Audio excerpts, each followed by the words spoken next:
तो very good morning to everyone. अच्छा, जो हम लोग लास्ट क्लास में पढ़े थे, होपफुली वो लोग आप सब रिवाइज करके रखे हो। आज हम लोग जो टॉपिक शुरू करेंगे ना, दो टॉपिक्स हमारा बचा हुआ है नॉन इंटीग्रेटेड अकाउंटिंग में। ठीक है, नॉन इंटीग्रेटेड अकाउंटिंग, लिख लीजिए टॉपिक का नाम, नॉन इंटीग्रेटेड अकाउंटिंग सिस्टम। याद है लास्ट क्लास जब हम लोग बात किए थे तो इंटीग्रेटेड और नॉन इंटीग्रेटेड दो चीज का बात किए थे, और हमने बताया था आपको कि नॉन इंटीग्रेटेड का मतलब क्या होता है और इंटीग्रेटेड का मतलब क्या होता है। जिसको याद नहीं है उसके लिए मैं एक बार दोबारा दोहरा देता हूँ कि इंटीग्रेटेड अकाउंटिंग सिस्टम का मतलब, जब हम लोग कॉस्ट के जो अकाउंट्स लेजर्स वगैरह होते हैं और जो फाइनेंशियल अकाउंट्स के जो लेजर वगैरह होते हैं उनमें कोई डिफरेंस नहीं रखते, उनको एक साथ बनाते हैं। ठीक है, नॉन इंटीग्रेटेड अकाउंटिंग सिस्टम का मतलब क्या होता है? नॉन इंटीग्रेटेड अकाउंटिंग सिस्टम है when we prepare to separate books of accounts. ठीक है, तो जब भी आपको इसमें अब दो टाइप के सम्स आते हैं इसमें, एक जर्नल्स, ठीक है, एक जर्नल एंट्रीज करना होगा आपको। ठीक, जो दूसरा कैटेगरी ऑफ सम है वो है कॉस्ट लेजर्स। ओके, अकाउंट्स और कैसे बनेगा? जर्नल और लेजर्स ही बनेगा। एक आपको कॉस्ट की जर्नल एंट्रीज करनी होगी, दूसरा आपको कॉस्ट की लेजर्स बनानी होंगी। ठीक है, तो ये दो कैटेगरी में आपको सम्स को देगा। हम लोग इन दोनों ही कैटेगरी को करेंगे। इसमें this is of 10 to 15 mark. अगर कभी जीवन में तो 15 मार्क का सम आने वाला नहीं है, बिकॉज अब आप सेमेस्टर में कन्वर्ट हो गए, फिर भी मैं करा दूंगा, क्योंकि अगर बाई चांस कभी आ गया या अगर छोटा करके वही कॉन्सेप्ट को छोटा बना के 10 मार्क्स में दे दिया। And what is journal entries? जैसे हम लोग अकाउंट्स में जर्नल एंट्रीज मारते थे, सेम टू सेम यहाँ मारेंगे, बस थोड़ा मेथड डिफरेंस होगा, थोड़े लेजर के नाम अलग होंगे। ठीक है, तो ये आएगी आपके अराउंड 6 मार्क टू 10 मार्क। ठीक है, ये अपना 6 मार्क टू 10 मार्क। छोटा जर्नल्स कम दिया तो 6 मार्क में आ जाएगा, ज़्यादा नंबर ऑफ जर्नल्स दिया तो 10 मार्क्स में आ जाएगा। बट मैं गारंटी देता हूँ बिल्कुल इजी है, बस थोड़ा सा नयापन लगेगा, तो इसलिए एक बार जर्नल एंट्रीज को एब्जॉर्ब करने में थोड़ा सा टाइम ले लीजिएगा और उसके बाद अपना प्यार से सम चलेगा। तो जर्नल में बिना वक्त वेस्ट किए हम लोग सीधे सम्स में चलेंगे। क्वेश्चन नंबर 2 में आ जाओ सब लोग, क्वेश्चन नंबर 2 में। ठीक है, अब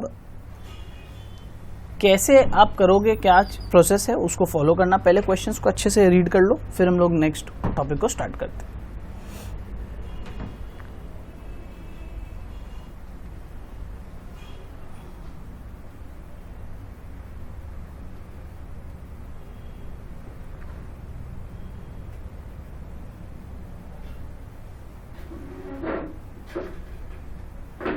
सो क्वेश्चन नंबर 2 को साथ में पढ़ते हैं। Assuming non integrated accounting system, पहले ही लिख दिया वो लोग कि अकाउंटिंग सिस्टम को आप क्या अज्यूम करना, नॉन इंटीग्रेटेड, वरना इंटीग्रेटेड होगा तो फिर आपको ये सेट ऑफ लेजर जो हम लोग अकाउंट्स में मारते हैं वैसा आपको बनाना पड़ेगा, एक साथ मर्ज करके बनाना पड़ेगा।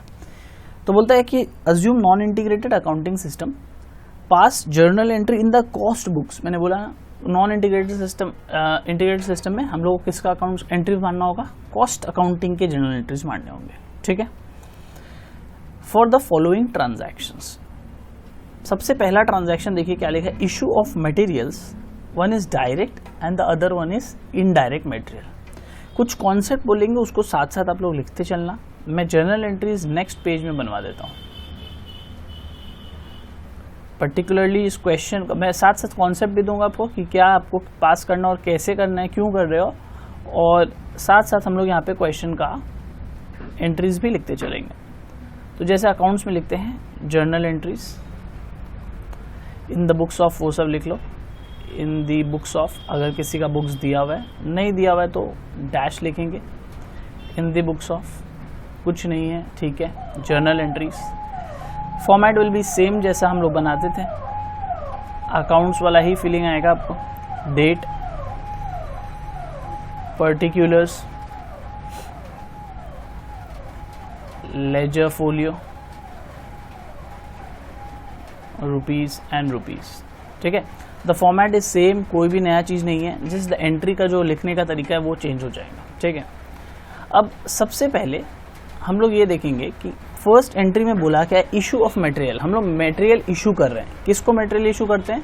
हम लोग हमेशा प्रोडक्शन फ्लोर में हम लोग रॉ मटेरियल्स किसको देते हैं, फैक्ट्री वाले को देते हैं ना, जो प्रोडक्शन करता है। तो जब उसके पास कोई चीज़ जा रहा है तो क्या वो फिनिश गुड्स बन गया या अभी भी वर्क इन प्रोग्रेस वाले स्टेज में है। इट हैज़ टू बी कि वो वर्क इन प्रोग्रेस वाले स्टेज में, बिकॉज अभी उसको मटेरियल दिया, इस तरह लेबर देंगे, इस तरह ओवरहेड देंगे, और उसके बाद जाके उस पर काम होगा and then it will turn into a finished goods. अब मटेरियल में देखो दो प्रकार का मटेरियल दिया हुआ इधर, direct material and the other one is indirect material. Direct material क्या होता है? डायरेक्ट मटेरियल जो प्रोडक्शन करने के लिए प्राइमरी प्रोडक्ट है, उसके बिना तो वो बन ही नहीं सकता।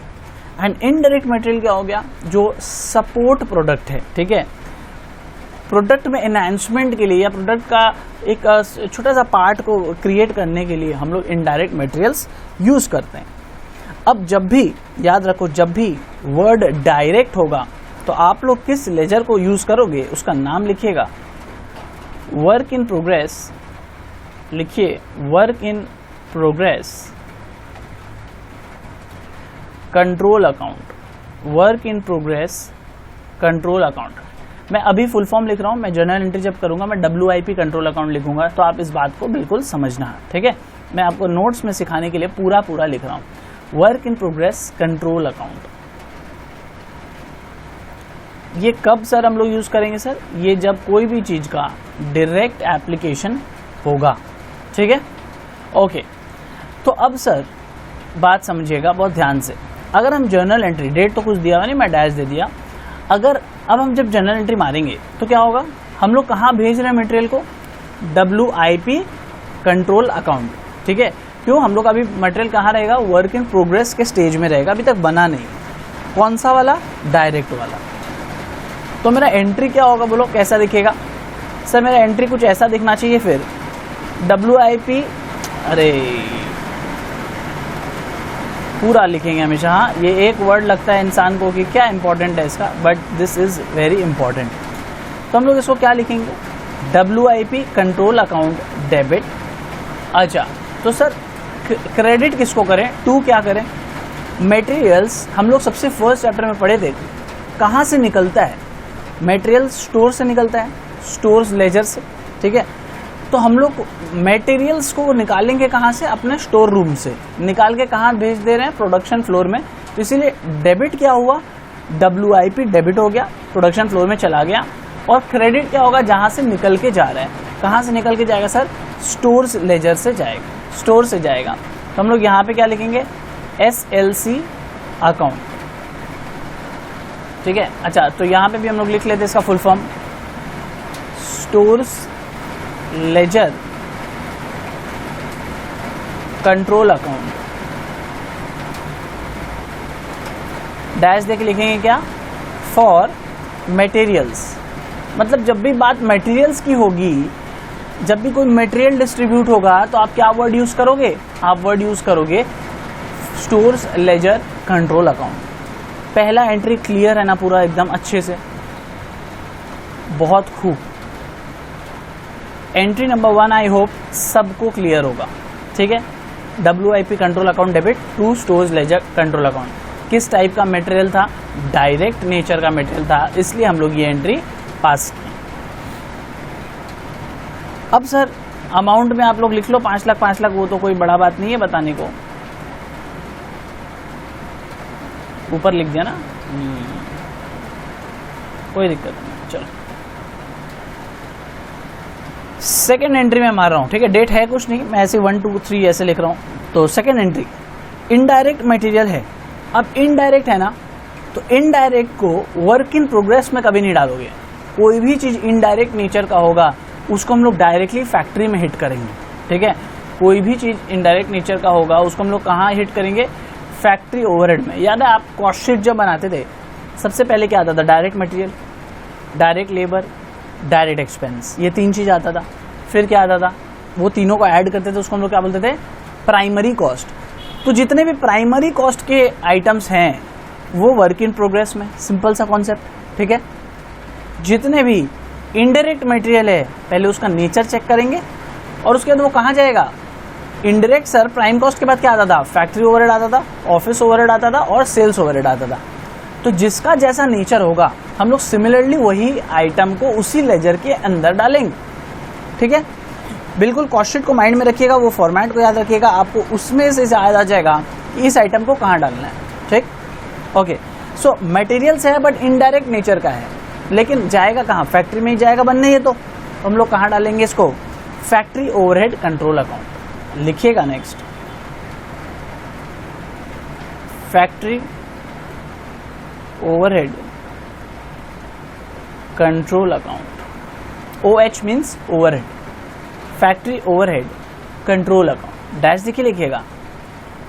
इनडायरेक्ट प्रोडक्शन आइटम्स, मैं बार वापस दोहरा रहा हूँ, इनडायरेक्ट प्रोडक्शन आइटम्स, सिर्फ इनडायरेक्ट मत लिखिएगा, बिकॉज इनडायरेक्ट फैक्ट्री में भी हो सकता है, इनडायरेक्ट ऑफिस ओवरहेड भी हो सकता है, इनडायरेक्ट सेलिंग ओवरहेड भी हो सकता है। इसलिए हम लोग क्या लिखेंगे इसके लिए, इनडायरेक्ट प्रोडक्शन आइटम्स, ठीक है, जो रिलेटेड टू क्या रहेगा, फैक्ट्री रहेगा। Okay, items related to factory और वर्क्स, ठीक है, वर्क्स कॉस्ट भी बुलाते थे ना इसको, तो हम लोग और वर्क्स लिख दिए साथ में। तो आपका ये रहेगा। तो एंट्री आपको समझ में आ गया होगा क्या करना है सर, एकदम बिल्कुल समझ में आ गया। जब डायरेक्ट मटेरियल था तो हम लोग WIP कंट्रोल अकाउंट 2 स्टोर्स ले जाके थे, जब इनडायरेक्ट मटेरियल होगा तो हम लोग कहाँ लेके जाएंगे, factory overhead control account debit 2 stores ledger. अरे निकलेगा तो स्टोर्स लेजर ना, क्योंकि आइटम का नाम क्या है, मटेरियल्स ही है, तो हमेशा निकलेगा कहाँ से, स्टोर्स। तो हम लोग यहाँ क्या लिखेंगे भाई, हम लोग लिखेंगे sir factory overhead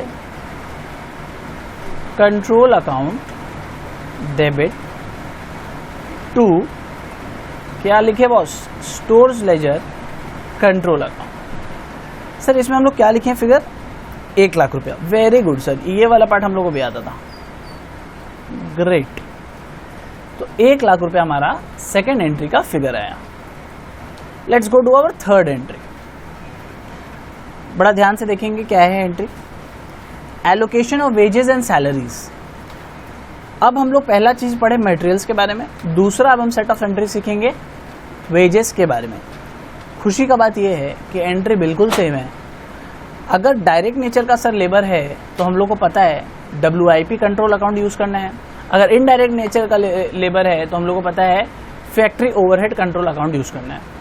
sir credit क्या होगा, सर क्रेडिट दोनों में ही वेजेस कंट्रोल अकाउंट होगा। जैसे ऊपर में क्रेडिट क्या हुआ, दोनों में ही मटेरियल्स, बिकॉज मटेरियल से बात करते हैं इसलिए स्टोर्स लेजर कंट्रोल अकाउंट, और सेकंड अब वेजेस के केस में क्या क्रेडिट होगा, वेजेस कंट्रोल अकाउंट। ठीक, चलो अच्छे से करके दो इस दोनों एंट्री को। डायरेक्ट लेबर पहले है तो पहले डायरेक्ट लेबर का करते हैं हम लोग। WIP control account debit to wages control account, wages control account. मैं यहाँ पे लिख देता हूँ wages control account for labour, उतना तो आपको बट समझ में आता ही होगा, बट फिर भी मैं फुल फॉर्म ऐसे लिख देता हूँ, wages control account for labour. आइए कॉपी करने का टाइम देंगे, आप आराम से भी समझिए चीज को।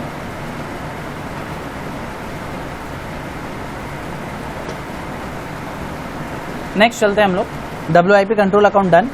नेक्स्ट क्या होगा, ऑब्वियस बात है, अब आप लोग प्रीएम्प्ट कर लियो कि एंट्री क्या होने वाला है। इनडायरेक्ट फैक्ट्री लेबर बोला है, labour wages is all the same thing. तो इनडायरेक्ट लेबर में क्या जाएगा, कहाँ पे सर एंट्री होगा, सर फैक्ट्री ओवरहेड में होगा एंट्री। तो factory overhead control account, factory overhead control account to wages control account.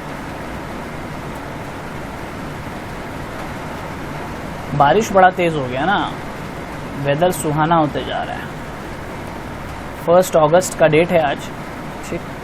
तो नया मंथ शुरू है, नए उमंग से पढ़ना शुरू करिए, एकदम उड़ा दीजिए जितना भी टॉपिक्स है, फाड़ के पढ़िए। अब डेली अब हम लोग पढ़ेंगे, मज़ा आएगा। चलिए नेक्स्ट सर, नेक्स्ट क्या है, पहला हो गया direct material, direct labour complete, direct.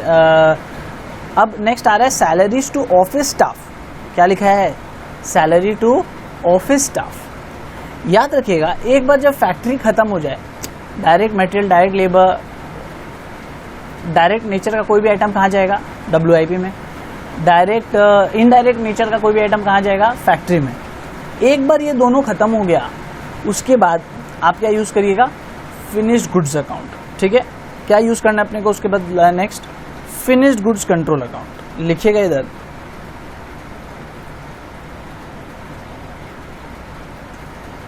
Finished goods control account.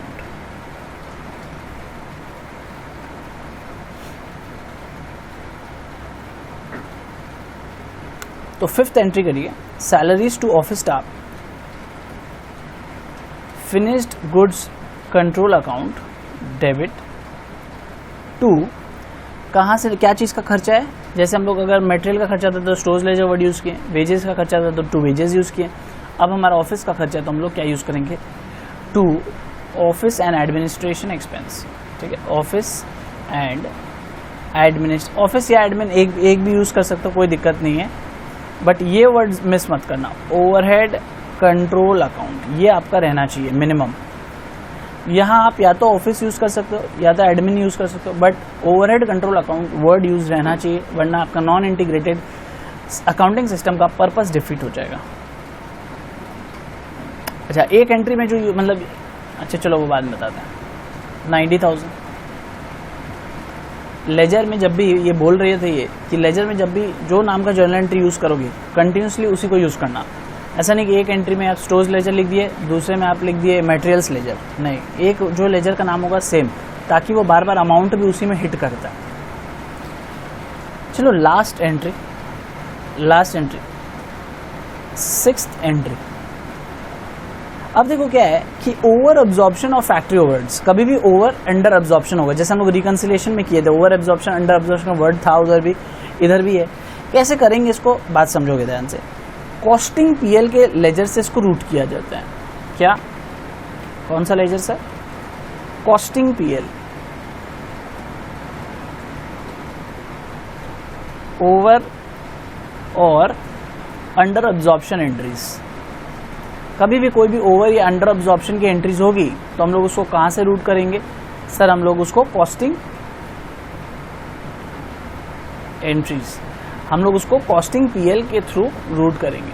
तो अब हम लोग अगर इधर एंट्री बनाने जाएं, ओवर एब्जॉर्प्शन लिखा हुआ है या अंडर एब्जॉर्प्शन, साफ साफ लिखा हुआ है over absorption of factory overheads. कहाँ का ओवरहेड्स है जो ओवर एब्जॉर्ब हुआ है, फैक्ट्री का, तो एक्स्ट्रा हो गया है, यानी उसमें क्या करना है, डेबिट ज़्यादा हो गया है, तो डेबिट ज़्यादा करना है हमने कहा। ठीक है, तो हम लोग यहाँ पे क्या करेंगे, factory overhead control account debit, ज़्यादा करना है ना, over absorbed control account debit to, किस अकाउंट से मैंने बोला, कोई भी चीज़ का ओवर या अंडर एब्जॉर्प्शन यूज़ करने का, कॉस्टिंग पीएल से। बिकॉज ये क्या हो गया, हम लोग को प्रॉफिट या लॉस होगा, दो ही चीज़ हो सकता है, तो हमेशा इसको नॉर्मल अगर प्रॉफिट लॉस होता है तो हम लोग उसको पीएल से रूट करते हैं, बट क्योंकि ये कॉस्ट अकाउंट्स है तो इसलिए हम लोग उसको कहाँ से रूट करेंगे, कॉस्टिंग पीएल से रूट करेंगे। ये लीजिए कॉस्टिंग पीएल अकाउंट। फिगर बताइएगा 10,000 रुपीज़, तो हम लोग फिगर लिखेंगे 10,000 रुपीज़। चलो अब आराम से कॉपी करो, पूरा टाइम है, कोई दिक्कत नहीं है, यू कैन डू इट। क्या हम लोग इसमें नरेशन लिखेंगे या नहीं लिखेंगे, बिल्कुल लिखेंगे, कोई भी चीज़ होगा, जैसे फर्स्ट एंट्री का हम नरेशन बता दें तो होगा। चलो तुम लोग कॉपी करो, मैं नरेशन लिख देता हूँ। बीइंग जो वर्ड रहता था हमेशा अभी भी रहेगा, डायरेक्ट मटेरियल जैसा क्वेश्चन रहेगा एग्जैक्टली वही कॉपी कर देना आपको नरेशन के लिए। Issued for production, being direct material issued for production. ठीक है, एकदम अगर आपने ये सारा काम कर दिया कि नरेशन, जर्नल एंट्री वगैरह सब कुछ लिख के दे दिया तो आपका एक भी मार्क्स एग्जाम में नहीं कटेगा।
एक और सम लेंगे जर्नल एंट्रीज का, पहले आप लोग आराम से कॉपी कर लो इसको।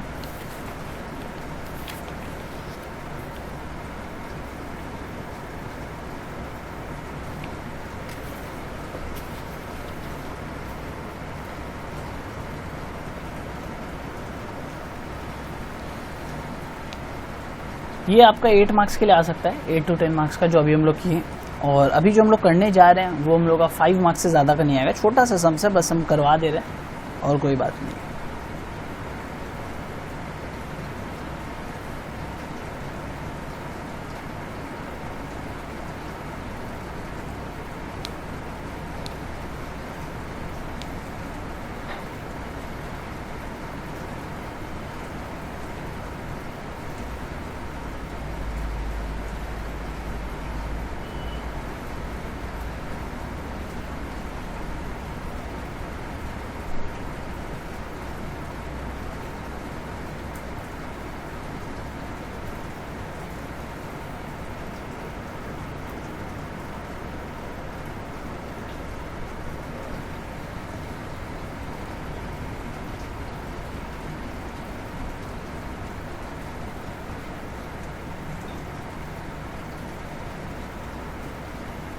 हो गया कॉपी? जो लोग इसको कॉपी करना चाहता है, अब ये वाले नोट्स को भी कॉपी कर लीजिए। अच्छा, अभी तक हम लोग जो भी एंट्रीज का बात किए ना, वो सारा एंट्रीज वॉज रिलेटेड टू, हम लोग जब उसका एलोकेशन कर रहे हैं, ठीक है, हम लोग एलोकेशन कर रहे हैं, दो चीज़ होता है, ठीक है, दो वर्ड्स होते हैं। कोई भी एक्सपेंस में, कोई भी एक्सपेंस जब हम लोग करते हैं, फॉर एग्जांपल मटेरियल, लेबर, ठीक है, एक्सपेंसेस का नाम क्या क्या हो सकता है, मटेरियल, लेबर, ओवरहेड, कोई भी एक्सपेंस हो सकता है, ठीक है। जब भी हम लोग कोई एक्सपेंस करते हैं तो दो चीज़ होता है उसका, एक चीज़ होता है इनकर्ड, पहले क्या होता है इनकर्ड, और दूसरा क्या होता है एलोकेशन। इनकर्ड का मतलब पैसे खर्च करना, ठीक है, एक्सपेंस इनकर करना मतलब पैसे खर्च करना। अगर हम लोग कोई चीज़ रॉ मटेरियल खरीद के ला रहे सप्लायर को तो उसके लिए पैसे देते हैं। अब जब पैसा देते थे और अकाउंट्स में, नॉर्मल अकाउंट्स, ठीक है, जो हम लोग फाइनेंशियल अकाउंट्स करते थे, उसमें क्या एंट्री मारते थे, purchase account debit to cash, purchase account debit to bank, दोनों में से कोई भी, ठीक है, कैश या बैंक। जब हम लोग यहाँ कर रहे हैं तो ये एंट्री चेंज हो जाएगा। पहला बार तो परचेज का जो नाम है, सपोज अगर मैं मटेरियल की बात कर रहा हूँ तो वो चेंज होकर क्या हो जाएगी, स्टोर्स लेजर कंट्रोल अकाउंट, ठीक है, फॉर मटेरियल्स। अगर हम लोग लेबर या वेजेस को पैसा दे रहे हैं तो वेजेस कंट्रोल अकाउंट, ठीक है। जहाँ परचेज होता था उसकी जगह क्या हो जाएगा, स्टोर्स लेजर कंट्रोल अकाउंट या फिर वेजेस कंट्रोल अकाउंट डेबिट। और जब पैसा दे रहे हैं तो क्या होता था, टू कैश या बैंक होता था। सिमिलरली उसकी जगह हम लोग क्या करेंगे, to cost ledger control account लिखेंगे। क्या, कॉस्ट लेजर कंट्रोल अकाउंट, दो नाम से होता है, आपको दो नाम का ऑप्शन है, कॉस्ट लेजर कंट्रोल अकाउंट या फिर जनरल लेजर एडजस्टमेंट अकाउंट, ठीक है, GLA या फिर CLC। मैं यहाँ पे आपको लिखवा देता हूँ। इनकर्ड जब रहेगा तो जनरल एंट्री क्या होगा, स्टोर्स लेजर कंट्रोल अकाउंट, ठीक है, स्टोर्स लेजर कंट्रोल। या फिर अगर आप सपोज लेबर इनकर कर रहे हो तो आप क्या लिखोगे, वेजेस कंट्रोल अकाउंट। अगर आप ओवरहेड के खर्चे कर रहे हो तो आप क्या लिखोगे, ओवरहेड कंट्रोल अकाउंट, ठीक है। अगर आप तीनों ही कर रहे हो तो तीनों ही डेबिट हो जाएगा, ये तीनों ही अकाउंट डेबिट। अब टू जो होता था उसमें हम लोग क्या लिखते थे, कैश या फिर बैंक। अब हम लोग क्या लिखेंगे सर, हम लोग लिखेंगे CLC या फिर GLA, ठीक है, अकाउंट। हम लोग हमेशा एक ही आइटम को यूज़ करते हैं और वही फॉलो करेंगे एंड तक, कॉस्ट लेजर कंट्रोल अकाउंट। उसका नाम छोटा है और जल्दी हो जाएगा, ठीक है। जनरल लेजर एडजस्टमेंट अकाउंट थोड़ा ज़्यादा अल्फाबेट लिखना पड़ेगा और कोई बात नहीं है, ठीक है। एलोकेशन एंट्रीज क्या हो गई सर इसके, ये हो गई इसकी जनरल एंट्री का जो पैसे खर्च किए। अब एलोकेशन कहाँ होगा, अगर डायरेक्ट में एलोकेशन में अगर वो डायरेक्ट नेचर का है तो कौन सी एंट्री सर, ये वाली मारो। अगर सर वो इनडायरेक्ट नेचर की है तो कौन सी एंट्री सर, ये वाली मारो, ठीक है। इस नेचर का एंट्री अभी जैसे सिखाया, तो वो वाला कॉन्सेप्ट एलोकेशन के लिए है। जब खर्च करोगे जेब से कोई पैसे तो क्या एंट्री मारोगे, तो फिर ये इनकर्ड वाली एंट्री मारोगे। क्लियर है ना। एलोकेशन में दो पार्ट्स में मैं बांट देता हूँ। डायरेक्ट नेचर का होता है तो कहाँ जाता है सर, डायरेक्ट नेचर का होता है तो WIP, एंड अगर सर इनडायरेक्ट नेचर की होती है तो ये फैक्ट्री में जाएगी, ठीक है। Okay, clear. अब मैं उसमें सब पार्ट्स में नहीं जा रहा हूँ, बाकी आपको लेजर कराते वक्त भी बता दूंगा, ठीक है। तो जो कॉपी कर रहा था ना वो एक बार इसको दोबारा से कंप्लीट कर ले, जहां तक कॉपी हुआ था ये लो, इसको कंप्लीट कर लो। फिर हम लोग चलेंगे नेक्स्ट एंट्री में।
हो गया कॉपी?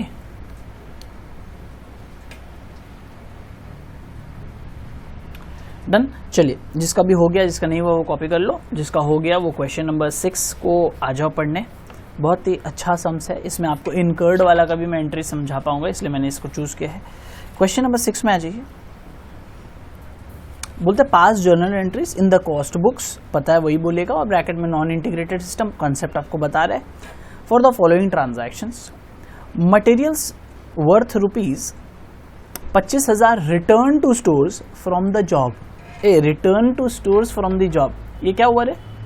देखो, पहले इशू किया था मटेरियल, तो कहाँ गया था? इशू किया था तो कहाँ गया था? प्रोडक्शन में गया था। ठीक है, इसी को हम लोग क्या बुलाते हैं? दूसरा नाम जॉब भी बुलाते हैं। ठीक है, अब बोलता है रिटर्न फ्रॉम जॉब, मतलब वापस आ गया। अरे मटेरियल्स कहाँ से निकला था? स्टोर से निकला था। ठीक है, तो स्टोर से निकला और गया कहाँ? प्रोडक्शन में या फिर जॉब में। अच्छा, इसको हम लोग लेजर के नाम में क्या बुलाते थे? WIP बुलाते थे, राइट? अगर डायरेक्ट है, या फिर फैक्ट्री अगर इनडायरेक्ट है। ठीक है, तो यहां पे गया और वापस आ गया। ठीक है, मैं 2 एंट्री तुम्हारे सामने रखता हूं। 2 एंट्री क्या क्या पास हो सकता है इसमें? या तो सर जब गया होगा तो क्या क्या पास हुआ होगा, पहले ऐसे सोचते हैं सर। या तो WIP control to stores ledger control account हुआ होगा, अगर वो मटेरियल डायरेक्ट नेचर का होगा। ठीक है, अगर वो मटेरियल सर इनडायरेक्ट नेचर का था, तो वो बोलो क्या? फैक्ट्री ओवरहेड कंट्रोल अकाउंट में क्या होगा? तो सर यहाँ पे तो कुछ लिखा नहीं है कि मटेरियल डायरेक्ट था या इनडायरेक्ट। देखो, इनडायरेक्ट मटेरियल सब में लगे ना लगे जरूरी नहीं है कोई भी प्रोडक्ट बनाने के लिए, बट जो डायरेक्ट मटेरियल है वो तो मैंडेटरी है लगना, वो उसके बिना तो प्रोडक्ट बन ही नहीं सकता। तो अगर इन केस सम में सिर्फ मटेरियल लिखा रहेगा, तो we will always assume that it is a direct material nature. ठीक है, ओके। तो जब गया था तो सर हम लोग क्या एंट्री मारे थे? WIP control account debit to stores ledger control account. तो सब अब वापस आ रहा है, तो मैं क्या करूंगा? सिंपल सा रिवर्स कर दूंगा एंट्री को। ठीक है, चलिए मारता हूं यहाँ पे। अच्छा, मैं यहाँ पे लाइन खींच के यहीं से मैं इस सम को शुरू कर देता हूं। मैं पेज नंबर लिख देता हूं। क्वेश्चन का पेज नंबर है 40 and the question number is 6।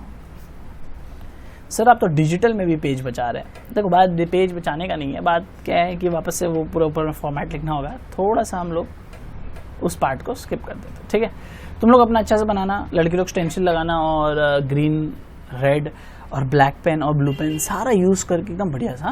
जैसे देखो, ये वाला कॉलम, जैसे तुम लोग कभी और एक्सपेरिमेंट करना है, लड़की लोगों का क्या हैबिट होता है, ये वाला कॉलम लिखा green pen, black pen, blue pen, red pen, पगला जाएगा एग्जाम में only use 1 pen, multiple pen से पेपर कैंसिल हो जाता है। ठीक है, सो आप लोग मत यूज़ करिएगा, अभी से आदत डालो। चलो हम लोग रिवर्स करना है ना एंट्री, तो हम लोग फर्स्ट एंट्री में रिवर्स करेंगे। तो हम लोग क्या लिखेंगे, stores ledger control account debit to WIP control account, to WIP control account. कितना है सर? 25,000 25,000, तो हम लोग लिखेंगे इधर 25,000। चलो done, first entry is done. आइए सेकंड एंट्री।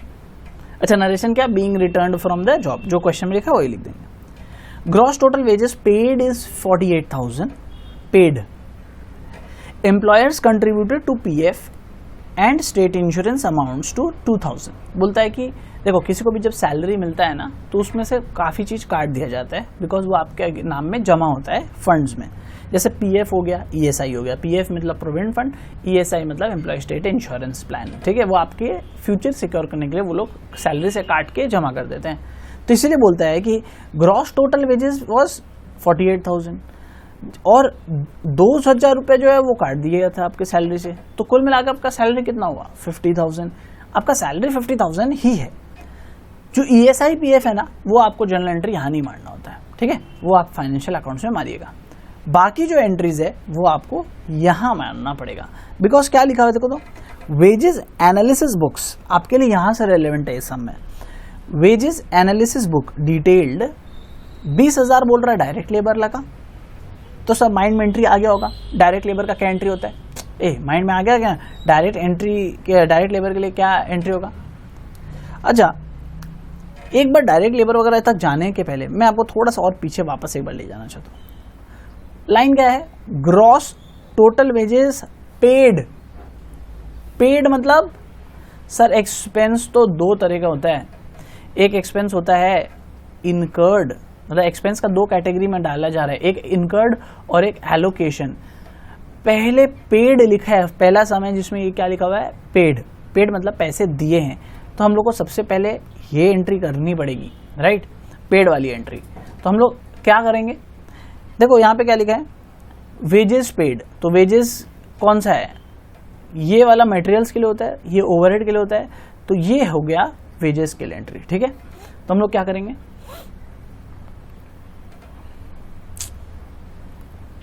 चलो भाई, ओके। तो हम लोग का क्या फर्ज बनता है? Gross total wages paid is 48,000 gross बोला है ना। Employers contributed to amounts to 2,000, मतलब टोटल एम्प्लॉय को कितना मिला होगा? अरे एम्प्लॉयर का जेब से टोटल कितना गया? 48,000 उसको दिया और 2,000 उसके नाम में PF ESI में जमा करा दिया, तो कुल मिला के उसने 50,000 रुपये खर्च किए। तो एंट्री क्या होगा सर? वेजेस कंट्रोल अकाउंट में डेबिट हो जाएगा और पैसे कहाँ से निकलेंगे? कॉस्ट लेजर कंट्रोल अकाउंट या फिर जनरल लेजर एडजस्टमेंट अकाउंट। तो हम लोग क्या यूज कर रहे हैं? Cost ledger control account. तो सर दूसरा नाम क्यों बताएं? कभी क्वेश्चन में लेजर बनाते वक्त आपको GLA दे देगा तो आप क्या बैठ के बोलोगे सर ये पढ़ाया नहीं, बस नाम चेंज था इसलिए? तो ऐसा नहीं करना। हम लोग यहाँ क्या लिखेंगे? 50,000 रुपीज। 50,000 रुपीज कैसे आया सर? ये 48,000 was the gross paid and 2,000 उसके नाम में फंड्स में जमा कराएं, तो कुल मिलाकर उसे 50,000 रुपये का हमने खर्चा किया। तो अभी ये क्या हुआ सर? Wages incurred. मैं इसके लिए आपके लिए जर्नल एंट्री भी लिख देता हूं, बीइंग वेजेस पेड या फिर इनकर्ड। अब जब हम लोग नेक्स्ट जो काम करेंगे वो इसी वेज का एलोकेशन करेंगे, ठीक है, देखते जाना। बोलता है wages analysis book detailed 20,000 towards direct labour. कहाँ खर्चा हुआ 20,000? Direct labour. Sir direct labour बोले तो फैक्ट्री या WIP? 12,000 टुवर्ड्स इनडायरेक्ट बोले तो factory. 10,000 towards salaries and office staff, ठीक है, तो ये कौन सा ओवरहेड हो गया? Administration overhead. And 8,000 for selling and distribution overhead. 8,000 कहाँ गया? सेलिंग एंड सेल्स, हाँ सेलिंग एंड डिस्ट्रीब्यूशन था। तो याद है अपना कॉस्ट शीट, पहला होता था प्राइम कॉस्ट तक, उसके बाद आता था फैक्ट्री ओवरहेड, फिर office overhead and then selling overhead. तो एक एक करके हम लोग उसका नाम लिखते जाएंगे और एंट्री पास करते जाएंगे। चलो कहाँ से शुरू करें हम लोग? सबसे पहले डायरेक्ट लेबर था ना, अच्छा हम लोग ऐसा कर सकते हैं कि 4 एंट्रीज कर सकते हैं। एक बार वेजेस का ये रहा, देखो डायरेक्ट लेबर का ये मारेंगे, इनडायरेक्ट लेबर का ये मारेंगे, फिर ऐसे करके 4 एंट्रीज कर सकते हैं।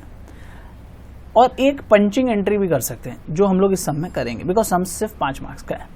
पंचिंग एंट्री में क्या होगा सर, डायरेक्ट लेबर के लिए क्या लिखेंगे, WIP control account debit, indirect लिए factory overhead control account debit, फिर ऑफिस के लिए office and administration overhead account debit, selling के लिए selling and overhead account debit, और सारा का एक साथ क्या लिखेंगे, 2 wages control account, right. Ultimately खर्चा क्या हो रहा है, वेजेस कंट्रोल अकाउंट, ठीक।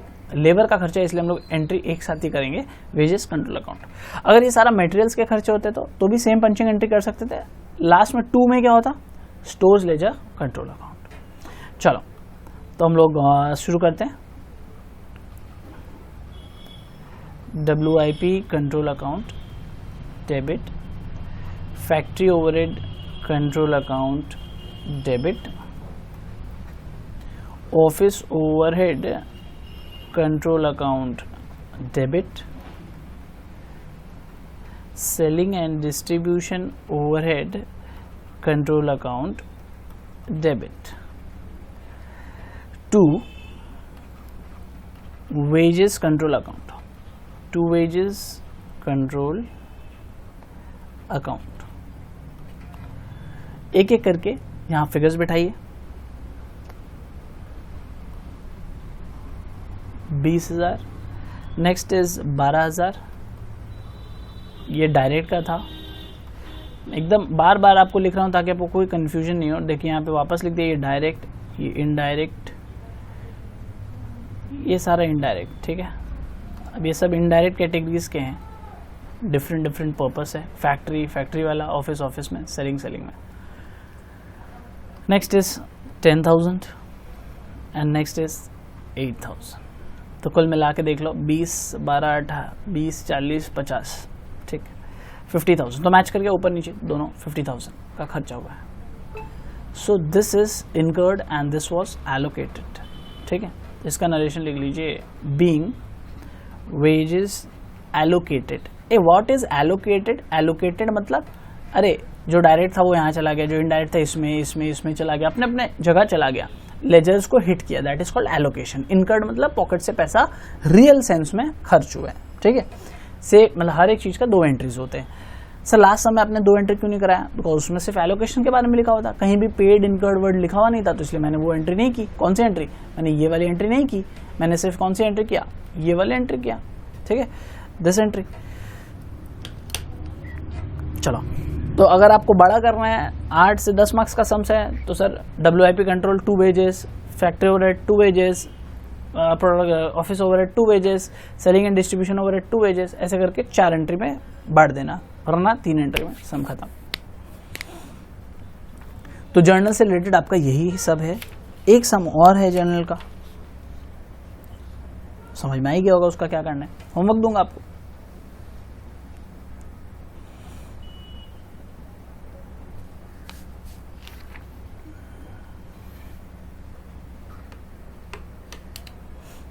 कॉपी करो फटाफट कॉपी करो।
चलिए अब होमवर्क लिख लीजिए, जो हम लोग होमवर्क करेंगे आज के लिए।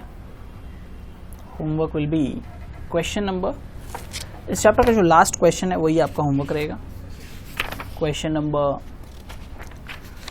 11।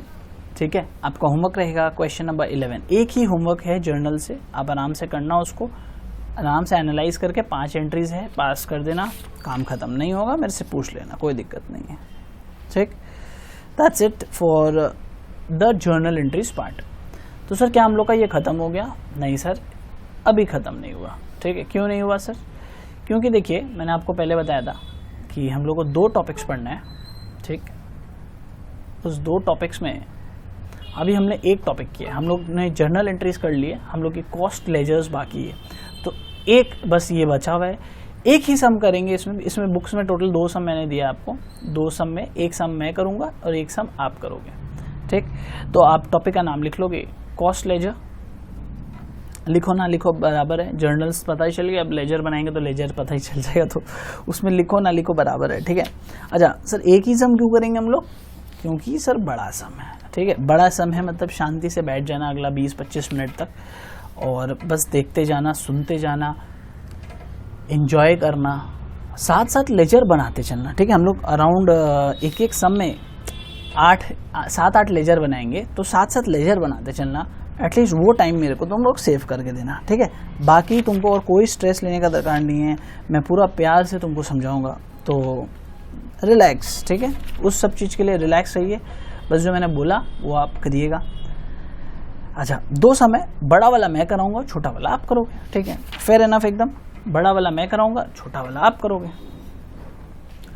क्वेश्चन नंबर कौन सा ले? बड़ा वाला 4। क्वेश्चन नंबर 4 में आ जाओ सब, बहुत ध्यान से देखना, मैं बताते जाऊंगा, आप करते जाओगे, कोई भी एरर नहीं। क्वेश्चन नंबर 4 को अच्छे से रीड करो, तुमको लगेगा ये क्या सम है, ये तो अकाउंट्स जैसा लग रहा है। बिल्कुल अकाउंट्स जैसा लगेगा आपको, बट एग्जैक्टली अकाउंट्स जैसा नहीं है। लेजर्स भी वैसे ही है, जर्नल से लेजर में आपको पोस्टिंग करना है। जो जर्नल सीखा उसको माइंड में आराम से एब्जॉर्ब करो, बिल्कुल उसी तरह हम लोग उसी लाइन्स में बात करेंगे और एक एक करके सारी एंट्रीज को लेंगे।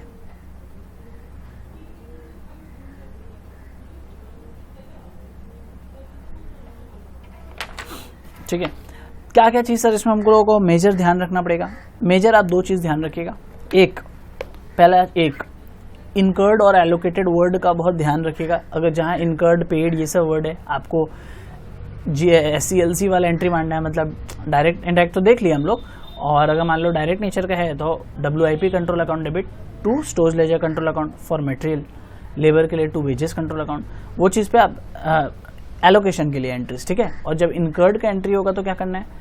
इनकर्ड का जब सर एंट्री होगा तो हम लोग क्या करेंगे? Stores ledger control account debit to, क्या बोलो, डायरेक्ट हो चाहे इनडायरेक्ट हो, क्या होगा? To cost ledger control account. ठीक है, CLC अकाउंट यूज करना है when you are using that incurred वाला थिंग, एंड जब आप लोग एलोकेशन कर रहे हो तो फिर आप क्या यूज करोगे? Stores ledger control account. ठीक है, ध्यान से देखते हैं और करते हैं। एक बार जो अभी बोला उसको इग्नोर करो, डायरेक्ट लेजर्स बनाएंगे तब समझना। ठीक है, चलो पढ़ लो सम्स को।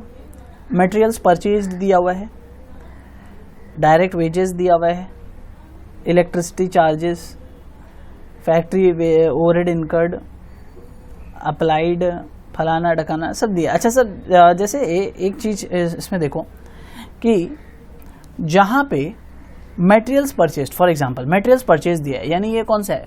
मटेरियल्स परचेज मतलब stores ledger control account debit to, बोलो, stores ledger control account debit to cost ledger control account, right? Purchase किया है ना, यानी आपने जेब से खर्च किए हैं पैसे, और इसका एलोकेशन नहीं बताया। ये 2 चीज मैंने बोला था, एक इनकर्ड एक एलोकेशन।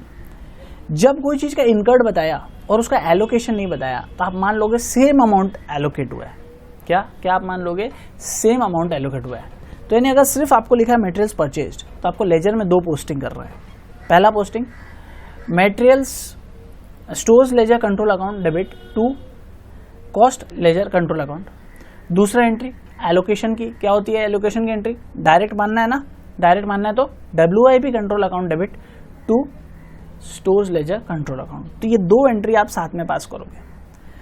बट देखो फैक्ट्री के केस में इनकर्ड में अलग फिगर है 27,000 और अप्लाइड में अलग फिगर है 26,000।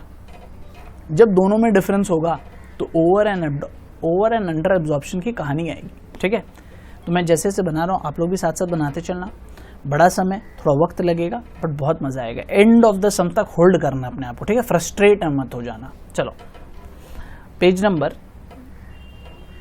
39 and the question number is 4। बहुत ध्यान से प्लीज, फ्रस्ट्रेट नहीं होना है किसी को भी, ठीक है। मैं बार बार फ्रस्ट्रेट नहीं होना इसलिए बोल रहा हूँ, सम्स बड़ा है, it will take time. In the books of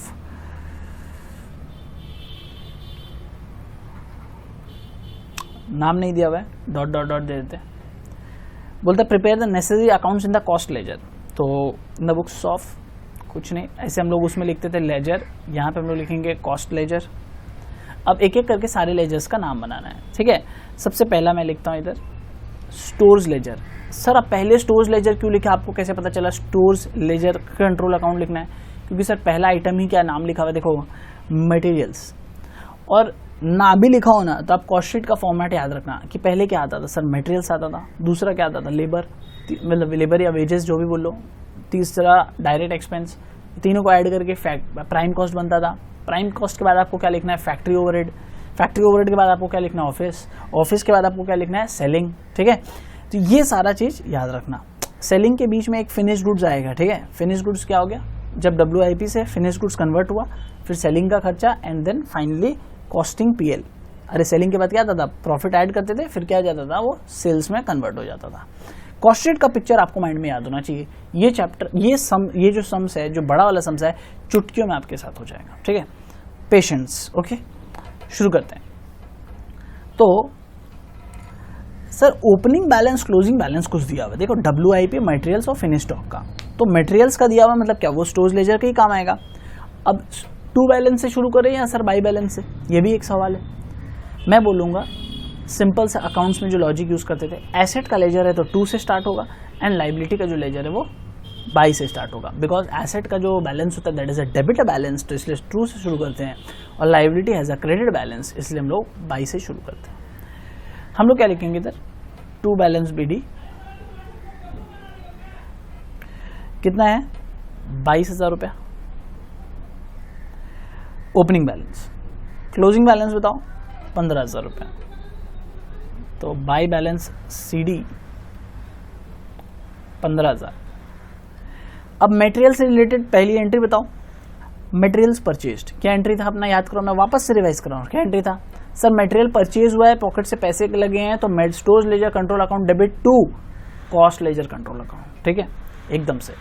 तो हम लोग यहाँ पे क्या लिखेंगे, 2CLC अकाउंट, मैं पूरा नहीं लिखूंगा, 2CLC account, cost ledger control account. आप लोग पूरा लिखोगे, हम लोग पूरा क्यों लिखेंगे सर, क्योंकि आपको मार्क्स चाहिए, मेरे को एग्जाम में मार्क्स नहीं मिलने वाला है, आपको मिलने वाला है मार्क्स, ठीक है, ओके। अब एक चीज देखोगे कि मैं बैलेंसिंग फिगर करूंगा ना तो भी मेरा बाई साइड में कुछ आ जाएगा, बट मैं बैलेंसिंग फिगर से नहीं ले जाना चाहता तुमको, मैं कंसेप्चुअली पोस्टिंग कराना चाहता हूँ। देखो एलोकेट कर, इनकर किया ना, मैंने क्या बोला था, सेम अमाउंट एलोकेट होगा, मतलब सेम चीज को हम लोग को क्या करना है, एलोकेट करना है, बट अमाउंट क्या आएगा, आप वो बैलेंसिंग फिगर से निकाल लो। कितना आ रहा है, 22,000 प्लस 58,000, तो ये कुल मिला के आ रहा है मेरा 80,000। ओके, यहाँ पे भी आप लिखो 80,000। अब हम लोग क्या करेंगे, 80,000 माइनस 15,000, ये हमारा क्या आ रहा है, 65,000। हम अमाउंट तो ऐसे ही लिख देंगे बैलेंसिंग करके, क्योंकि इसका मेरे पास ऑप्शन नहीं है, एलोकेट का अमाउंट थोड़ी दिया हुआ मेरे को, तो मैं क्या करूंगा, बैलेंसिंग करके निकालूंगा। लेकिन एंट्री बाई में लिखना क्या है, तुम लोग सर बाई में तो ऑब्वियस बात है कि हम लोग WIP कंट्रोल अकाउंट लिख देंगे, ऑब्वियस नहीं है। देखो अंडर एब्जॉर्प्शन ओवर एब्जॉर्प्शन होता ना तो आपको कॉस्टिंग PL भी यूज करना पड़ता, ठीक है। WIP कंट्रोल तो यूज करते ही, साथ साथ क्या यूज करते हैं, कॉस्टिंग PL भी यूज करते हैं, अगर अंडर एब्जॉर्प्शन ओवर एब्जॉर्प्शन सब में मेंशन किया हुआ होता। बट मैं देख पा रहा हूँ कि मटेरियल से रिलेटेड और कोई एंट्री नहीं है अंडर एब्जॉर्प्शन ओवर एब्जॉर्प्शन की, तो हम लोग क्या लिखेंगे, एलोकेशन की एंट्री करेंगे। दो चीज करना ही पड़ता है आपको, इनकर्ड एंड एलोकेटेड, ठीक है। मतलब ये क्या चीज का था, ये इनकर हुआ, पे किया हमने, इनकर और पेड, और अब हम लोग यहाँ पे क्या करेंगे, ये है क्या चीज़ की एंट्री है, ये एलोकेशन की, एलोकेटेड, ठीक है। अब मटेरियल्स है, यहाँ पे मैं क्या लिखूँ बाई में, WIP लिखूँ या फिनिश गुड्स, WIP लिखूँ या फैक्ट्री। मैंने क्या बोला था, मटेरियल का जब नेचर नहीं बताएगा तो क्या मानना आपको, डायरेक्ट नेचर का आइटम है और आप लिखोगे WIP कंट्रोल अकाउंट। क्लियर और नॉट, एक लेजर डन। इतना सही आपको करना है इस लेजर में। बहुत टफ है क्या, नहीं टफ नहीं है, मान नहीं सकते, ठीक है। So this was a very easy entry, very easy ledger. Copy करते चलिएगा साथ साथ। मैं नेक्स्ट लेजर का नाम लिखता हूँ और रेडी करता हूँ। नेक्स्ट लेजर क्या होना चाहिए आप सबको पता ही है, मटेरियल के बाद वेजेस कंट्रोल अकाउंट। सर अगर एक लेजर में सर 3 मिनट लगता है तो 8 लेजर बनाने में 24 मिनट के आसपास लगना चाहिए, and that is more than enough to complete this chapter, ठीक है। कंप्लीट दिस सम।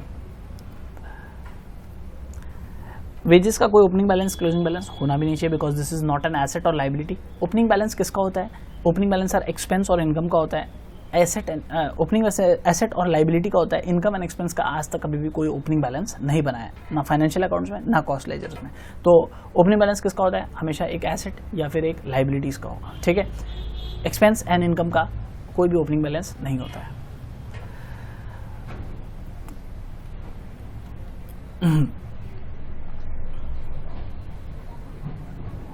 चले, किसी से माइंड में आ रहा होगा कि सर मटेरियल्स भी तो एक एक्सपेंस है। नहीं सर, मटेरियल्स एक एक्सपेंस है, साथ ही साथ वो एक एसेट है, ठीक है। मैंने एक्सपेंस जो कर रहा हूँ उससे एसेट क्रिएट हो रहा है। वेजेस जो है, मटेरियल्स को हम लोग बोलते हैं ना बैलेंस शीट में कहाँ दिखाते हैं, स्टॉक इन्वेंटरीज में दिखाते हैं। इसलिए हम लोग उसको क्या बोलते हैं कि मटेरियल्स एक एसेट है, इसलिए उसको ओपनिंग क्लोजिंग बैलेंस दिया हुआ रहता है आपको। वेजेस क्या है, सिर्फ एंड प्योरली एक्सपेंस है, इसलिए कोई ओपनिंग और क्लोजिंग बैलेंस आपको नहीं मिलेगा। तो सर क्या मिलेगा, सर जो मिला है वो मिलेगा। डायरेक्ट वेजेस दिया हुआ ना, वो इनकर्ड है, ये मानना पड़ेगा। एलोकेटेड लिखा नहीं है ना, तो ये क्या है, डायरेक्ट वेजेस इनकर्ड। तो एंट्री क्या होगा, सेम सर जो स्टोर्स के लिए, stores ledger control account debit to CLC। तो यहाँ पे wages control account debit to CLC। 21,000 रुपया। अकाउंट को क्लोज करिए। बैलेंसिंग फिगर कहाँ जाएगा सर, सर अभी आपने बताया कोई भी चीज़ इनकर होगा तो उसको एलोकेट होना जरूरी है, और एलोकेट डायरेक्ट मानेंगे जब तक इनडायरेक्ट लिखा हुआ नहीं है। तो यहाँ पे हम लोग क्या लिखेंगे, 21,000। अच्छा, this is a balancing figures, ठीक है। जो आपने बैलेंसिंग फिगर निकाला आप वैसे लिख दो, एग्जामिनर को भी समझ में आएगा और आपको खुद के लिए भी बहुत ज़रूरी है, मार्क्स नहीं देगा वरना वो लोग। डन। तो 1 मिनट में ये लेजर हुआ। मैंने बोला ना बहुत इजी चैप्टर, अगर आप कंसेप्चुअली चीज को ब्रेक कर करके माइंड में सेट कर लो तो इससे इजी चैप्टर नहीं बना अभी तक। 3 टॉपिक्स है, 3 टॉपिक आपको ब्रेक कर करके अपने माइंड में सेट करना है। Next ledger, sir next ledger electricity charges दिया हुआ है। सर इलेक्ट्रिसिटी चार्जेस जनरली कहाँ यूज होगा बताओ मेरे को, फैक्ट्री ओवरहेड में, ठीक है। तो आप इसको क्या लिख सकते हो, फैक्ट्री ओवरहेड कंट्रोल अकाउंट या फिर प्रोडक्शन ओवरहेड कंट्रोल अकाउंट, कोई भी लिख सकते हो जो आपका इच्छा, ठीक। तो चलिए हम लोग इलेक्ट्रिसिटी चार्जेस को कहाँ डालेंगे, वहीं पे डालेंगे। और एक बार इलेक्ट्रिसिटी चार्जेस का हम लोग अलग से अकाउंट भी बना सकते हैं, वो काम ज़्यादा बेटर रहेगा, क्योंकि फैक्ट्री ओवरहेड भी अलग से दिया हुआ है ना। तो let's leave it electricity charges एक बार यहाँ पे। बोलो क्या, अलग से बनाना ज़्यादा बेटर है ना, क्लियर रहेगा सब चीज़, अलग से बना लेंगे, ठीक है। अभी हम लोग एक बार फैक्ट्री ओवरहेड में आते हैं। फैक्ट्री ओवरहेड कंट्रोल अकाउंट का ध्यान से चीज़ देखना, क्या लिखा हुआ है कि फैक्ट्री ओवरहेड कंट्रोल अकाउंट में जब बनेगा तो इनकर्ड लिखा हुआ है 27,000, 27 है ना, इनकर्ड लिखा हुआ है 27,000 और अप्लाइड लिखा हुआ है कितना, अप्लाइड इज 26,000 रुपया। आप मेरे को ये खुद से अकाउंट बना के दो, फिर मैं आपकी हेल्प करूँगा। पहले आप खुद से ट्राई करके दो क्या होगा, क्योंकि इसी एक छोटा सा एक नया चीज़ है इसमें जो आपको आ जाना चाहिए अगर आप जर्नल एंट्री का कंसेप्ट फॉलो किए थे। मैं बता रहा हूँ आपको, ओवर एब्जॉर्प्शन अंडर एब्जॉर्प्शन से रिलेटेड एक हिंट दे दिया, अब बना के दो मेरे को, ट्राई करो, वेट कर रहा हूँ मैं।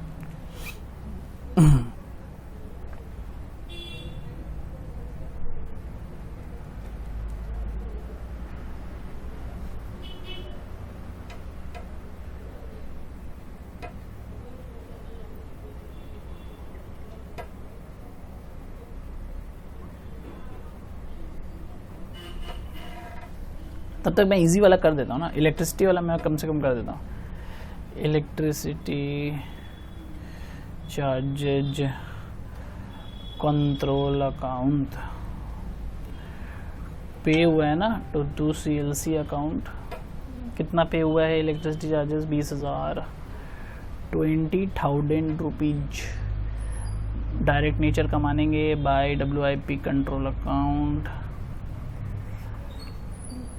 20,000 rupees. This is the balancing figure. बच्चा वाला एंट्री था, इसमें कुछ खास नहीं है। इनकर्ड एब्जॉर्ब, ठीक है। अच्छा, तो अभी तक तुम लोग बना लिया होगा। देखो इतना टाइम नहीं लेना है, 2 मिनट से ज़्यादा नहीं लगता है तुम्हें उसमें।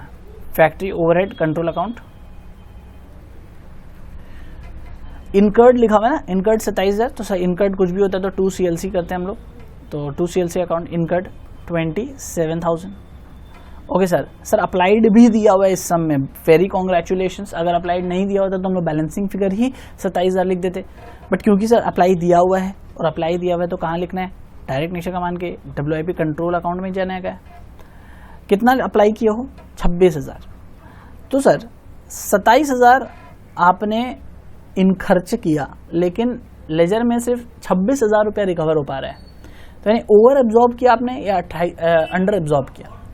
सर हमने खर्च ज़्यादा किया बट कस्टमर से सिर्फ 26,000 कॉस्ट के हिसाब से रिकवर कर पा रहे हैं, तो यानी अंडर एब्जॉर्ब किया। परफेक्ट। तो बैलेंसिंग फिगर कहाँ जाएगा?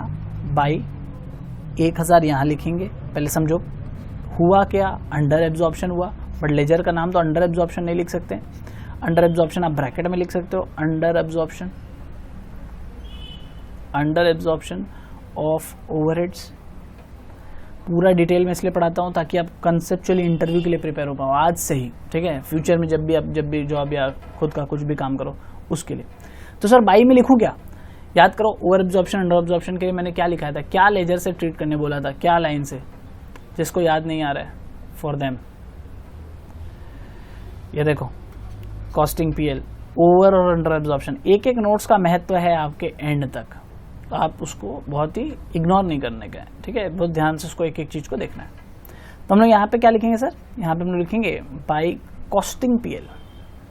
क्या लिखोगे यहाँ पे? By costing PL 27,000।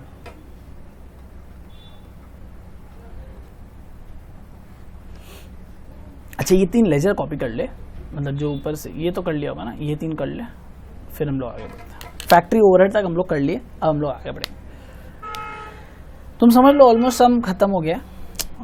4 लेजर बना लिए ना, 1 2 3 4, 5 और बनाना है। अरे इजी है, बाकी 5 और इजी है, कुछ है नहीं, चाप नहीं लो।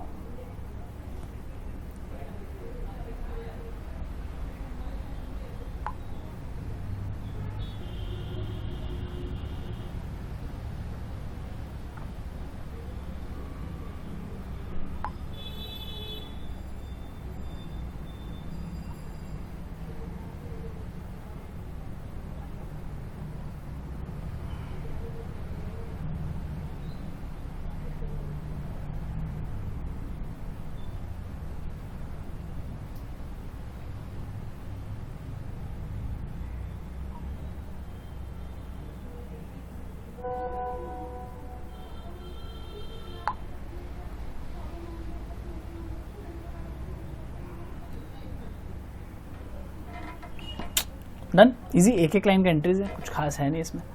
लेजर में सबसे खास बात यही है, बहुत इजी होता है क्योंकि एक एक 2 एंट्री देते हैं, सम बड़ा होता है ना, तो इसलिए अंदर में ज़्यादा एंट्रीज आपको नहीं देता है। चलें, और यही सम अगर आया एग्जाम में तो मेरे बुक में जो सम उसी में से आएगा, और आपको ज़्यादा कुछ दिमाग नहीं लगाना है, कंसेप्चुअली चीज़ को पढ़ के जाइए, काम हो जाएगा। WIP कंट्रोल अकाउंट हम लोग का सारे एक्सपेंस हो गया ना, फैक्ट्री हो गया। अब सीधा नेक्स्ट देखो क्या है क्वेश्चन में, सेलिंग है। तो सेलिंग तक तो अभी नहीं जा सकते, पहले WIP बनाना होगा सर, उसके बाद फिनिश गुड्स बनाना होगा, उसके बाद ना हम लोग जा सकते हैं सेलिंग में। तो अभी हम लोग WIP बनाएंगे, ठीक है। कॉस्ट शीट को माइंड में रखते रहना है। फैक्ट्री ओवरहेड होता था, उसके बाद क्या करते थे, add opening WIP less closing WIP, ठीक है। उसके बाद वो क्या बन जाता था, कॉस्ट ऑफ प्रोडक्शन, मतलब वो फिनिश गुड्स बन गया। उसके बाद मतलब अब हम लोग को क्या करना है, फिर सेलिंग ओवरहेड में जाना है। तो पहले हम लोग WIP बनाएंगे। WIP का लेजर का सबसे खास बात ये है कि आपको सब पहले से पता होता है। बोलो क्यों? सोचना ही नहीं है, पहले सीधा जाके देख लो ओपनिंग बैलेंस और क्लोजिंग बैलेंस। एसेट है ना, वर्क इन प्रोग्रेस, मतलब क्या स्टॉक बना रहे हो, स्टॉक इज एन एसेट। तो ओपनिंग बैलेंस और क्लोजिंग बैलेंस पहले देख के लिख दो। लेजर दिया हुआ है टू बैलेंस बीडी, क्वेश्चन में दिया हुआ है ओपनिंग बैलेंस 3800 रुपया, closing balance by balance CD 2500 रुपया, दैट इज इट। बाकी कुछ भी आपको दिमाग में लगाना है, चुपचाप यहाँ से उठा के लिखते जाओ। देखो बाय WIP तो क्या हो जाएगा, to stores ledger by WIP, तो to wages control account, to electricity charges control account, to, समझ गया, to factory overhead control account. तो बहुत इजी हो गया ये, इसमें कुछ करना नहीं है आपको, तो सीधा सीधा ऐसे लिखते जाओ। CLC account, to wages control account, to factory overhead control account, to electricity charges control account. कितना था एक एक करके बता दो। इलेक्ट्रिसिटी चार्जेस 20,000 था, 20,000। फैक्ट्री ओवरहेड कितना है, बार बार ऊपर करके देखिएगा क्या। फैक्ट्री ओवरहेड सर ये तो रहा 26,000, 26,000। SLC और वेजेस, SLC 21,000 और ये 65,000, 65 और 21, 65,000 rupees and 21,000 rupees. Okay, so this is your variables, जो आपको डालने थे आपने सारे डाल दिए, तो सबको ऐड अप कर लीजिए। कितना आ रहा है बताइए मेरे को। 3800 plus 65,000 plus 21 plus 26 plus 20, 1,35,800, 1,35,800 is your total. आप भी टोटल अपना मिला लेना, चेक कर लेना, हो सकता है मेरी टोटल गलत हो।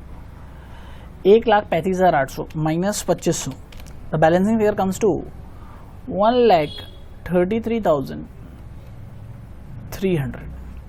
बात तो ठीक है सर, बट बाई में लिखूं क्या सर? WIP से वर्क इन प्रोग्रेस से माल बन के कहाँ चला जाएगा? फिनिश्ड गुड्स में चला जाएगा।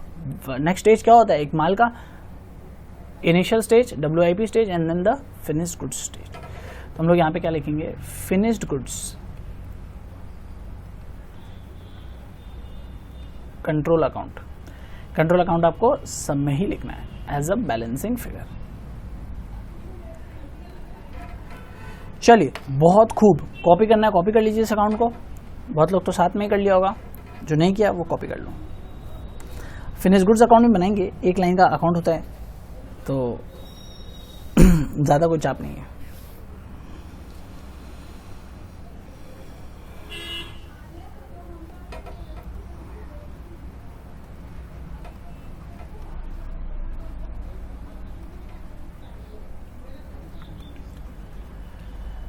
फिनिश गुड्स का देखो तो बैलेंस दिया हुआ है क्या? हाँ दिया हुआ है। Finish goods is also an asset, तो हम लोग इसका बैलेंस 2 से स्टार्ट करेंगे। 2 बैलेंस BD 17,000 रुपये, बाय बैलेंस CD 32,000 रुपये, 32,000। टोटल कर लीजिए इसका। सर टोटल कैसे कर लेगी? ये वाली एंट्री ट्रांसफर करोगे ना, तो ये एंट्री इधर ट्रांसफर हो जाएगी। किस लेजर से आ रही है? जिस लेजर से आती है उसकी नाम लिखोगे। To WIP control account, to WIP control account. कितना आया सर? 133,300 आया। टोटल कर लीजिए अब। 133,300 plus 17,000, this comes to 1,50,300। Minus कर लो 32,000 को, 1,18,300। टोटल चेक कर लीजिएगा 1,18,300। सर अब याद करिए कॉस्ट शीट, ओपनिंग WIP मतलब cost, finish goods control, finish goods से स्टॉक ओपनिंग WIP ऐड कर रहे हैं, क्लोजिंग WIP लेस कर रहे हैं, मतलब opening stock of finish goods less कर रहे हैं, closing stock of finish goods less कर रहे हैं।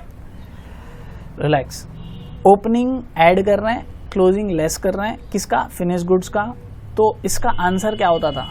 इसका आंसर होता था सर कॉस्ट ऑफ सेल्स। जिसको भी याद होगा कॉस्ट शीट, उसका आंसर क्या होता था? Cost of sales. तो लिखिए by cost of sales account. पूरा कॉस्ट शीट अगर माइंड में याद है ना, तो आपको ये पता रहेगा जो बैलेंसिंग फिगर जो नेक्स्ट अकाउंट में ट्रांसफर होने वाला है वो तो क्या होगा, वो तो श्योर शॉर्ट आपको पता हो जाएगा। ठीक है, नाम थोड़ा अगर चेंज होगा तो ठीक है, नहीं तो जैसे ये वाला नाम फिनिश गुड्स कंट्रोल अकाउंट, ये नाम थोड़ा मैंने चेंज किया ना क्योंकि इस चैप्टर का डिमांड है, वरना ऐसे कॉस्ट शीट में opening WIP less closing WIP करने के बाद आता क्या था, कॉस्ट ऑफ गुड्स सोल्ड आता था, याद है? उसके सेलिंग करेंगे, चलो ठीक है, छोड़ दो उसको, बुद्धि मत लगाओ। फिनिश गुड्स कंट्रोल अकाउंट ही लिखना है आपको, ठीक है? अभी क्या सम्स पूरा खत्म हो गया? नहीं sir, selling and distribution overhead बाकी है। अब आते हैं सेलिंग एंड डिस्ट्रीब्यूशन ओवरहेड में। चलो, क्या खर्चा दिया हुआ है? इनकर्ड है 28,000, क्वेश्चन में आप देखिएगा इनकर्ड है 28,000, हम लोग क्या लिखेंगे, to CLC account. Again incurred के लिए हमेशा हम लोग CLC अकाउंट यूज करते हैं। 28,000 बाई, अप्लाई करिए। अप्लाई कहाँ करोगे सर? ये तो डायरेक्ट नेचर का खर्चा हो नहीं सकता सर, बिकॉज ये तो सेल्स के लिए काम आता है। तो हम लोग बाई क्या लिखें? बाई आप लिखोगे कॉस्ट ऑफ सेल्स अकाउंट। क्या बाई लिखोगे? Cost of sales account. Selling का जब आप एलोकेशन करोगे तो आप कहाँ एलोकेशन करोगे? Cost of sales account. ठीक है, सेलिंग के खर्चे को जब आप एलोकेट करोगे तो कहाँ एलोकेट करोगे? Cost of sales account. Clear रहेगा ये बात? पूरा याद रखिएगा इस चीज को। कितना एलोकेट करना है हम लोग को? 29,000 लिखिए इधर, 29,000। चलिए, बैलेंसिंग फिगर क्या हो गया?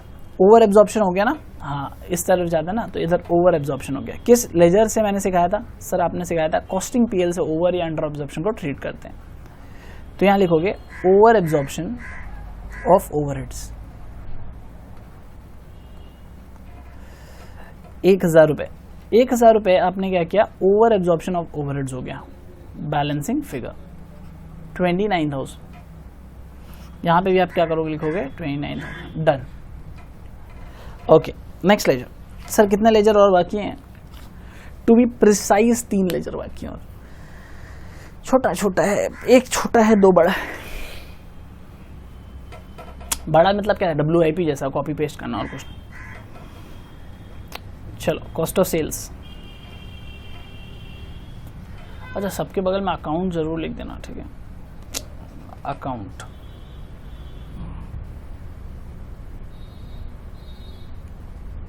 तो कॉस्ट ऑफ सेल्स में क्या करेंगे हम लोग? सर कुछ नहीं, जो जो फिगर्स है जहाँ जहाँ कॉस्ट ऑफ सेल के नाम में वो ट्रांसफर कर दीजिए। एक फिगर ये है, ये ट्रांसफर कर दीजिए, और एक ये है। तो हम लोग यहाँ पे क्या लिखेंगे? To finish goods control account, जिस लेजर से आया वो we have 118,300। To selling and distribution overhead, ये आया 29,000। सर इसका फिगर जाएगा कहाँ? ये सर फिगर जाता है कॉस्टिंग PL में। फाइनली जो बच जाता है ना, everything goes to the costing PL 147,300। क्योंकि इसके बाद तो कुछ नहीं है ना, प्रॉफिट लॉस ही तो निकालना होता है। कॉस्ट शीट याद करो, कॉस्ट ऑफ सेल्स के बाद क्या होता था? प्रॉफिट ऐड करते थे, क्या बन जाता था? वो सेल्स प्राइस बन जाता था। तो यहाँ पे अब क्या बचा है? कुछ नहीं बचा है सर, सब कुछ तो हो गया। तो अब ये कहाँ जाएगा? ऑब्वियस बात है सर, कॉस्टिंग PL में जाएगा। 147,300, दिस इज द प्रॉफिट।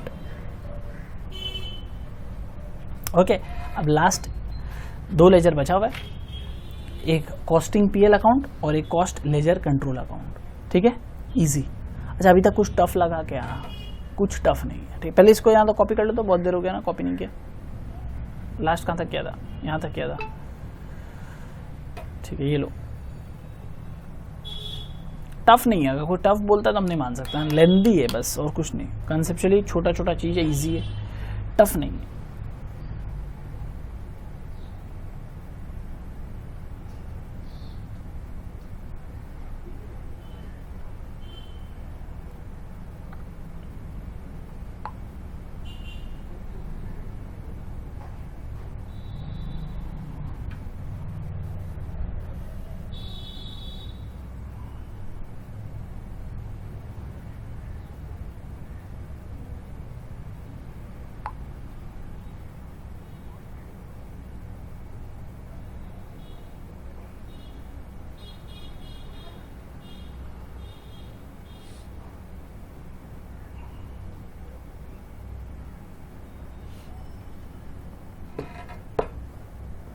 इतना प्यार से हो गया चैप्टर, हमको लगा था कि बहुत डिफिकल्ट लगेगा समझाने वगैरह में, बट हो गया आराम से।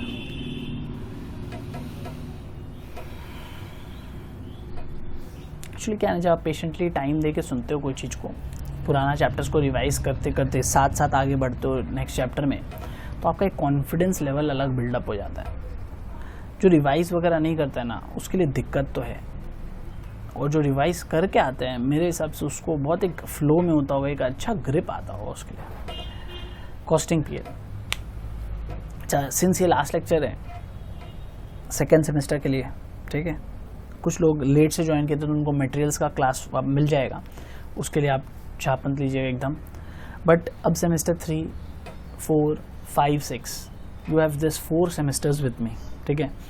इन 4 सेमेस्टर्स को पूरे अच्छे तरह से यूटिलाइज कर लो और ऐसा पढ़ाई करो इस 4 सेमेस्टर में कि तुमको कोई रोक नहीं सके, no one can stop you, ठीक है। और आप ट्राई करो मिनिमम 7, 8 और मैक्सिमम 9, ये 3 SGPA के लिए पढ़ना। 7 के नीचे तो पढ़ने का स्कोप ही मत करना प्लीज़, कोशिश करो 7 के। कोई बोलता है 6 SGPA आया तो ठीक है, तो सर सारे स्टूडेंट के मेरे 6 SGPA आते हैं। 6 SGPA is not that criteria जो आपको आगे लेके जाएगा अपने करियर में। आपको 7 लाना है, आपको 8 लाना है, आपको 9 लाना है, ये 3 जो आपको एज दे देगा फ्रॉम द पीयर्स, ठीक है। तो इस चीज़ को आप हमेशा याद रखिएगा। चलिए कॉस्टिंग पीएल करते हैं, बहुत लेक्चर हो गया। कॉस्टिंग पीएल में सर क्या करें? कुछ नहीं करो, जो है वहाँ से ट्रांसफ़र कर दो। जैसे यहाँ पे एक बाई कॉस्टिंग पीएल है, यहाँ पे एक 2 कॉस्टिंग पीएल है, और भी होगा। पहले इनको लिख लो ना क्या, हाँ ये नज़दीक में है तो इसको लिख लेता हूँ। कॉस्ट ऑफ सेल्स 147,300, एक ये लिख लो, एक यहाँ से यहाँ ट्रांसफ़र कर दीजिए, by selling and distribution over. अच्छा सब कंट्रोल अकाउंट है, हाँ मैंने यहाँ कंट्रोल अकाउंट मिस किया है, आप यहाँ कंट्रोल अकाउंट लिख लो यहाँ पे, ठीक है। Distribution overhead control account, control account word मत मिस करना, ठीक। कॉस्ट ऑफ सेल्स में मत लगाना कंट्रोल अकाउंट, बाकी सब में लगाना कंट्रोल अकाउंट। सब में लगा ही हुआ है ना, हाँ ठीक है। कॉस्ट ऑफ सेल्स वैसे ही रहेगा, कोई दिक्कत नहीं है। कॉस्टिंग पीएल भी वैसे ही रहेगा, 1000 रुपया। आओ और ऊपर देखते हैं, ऊपर भी कुछ था क्या?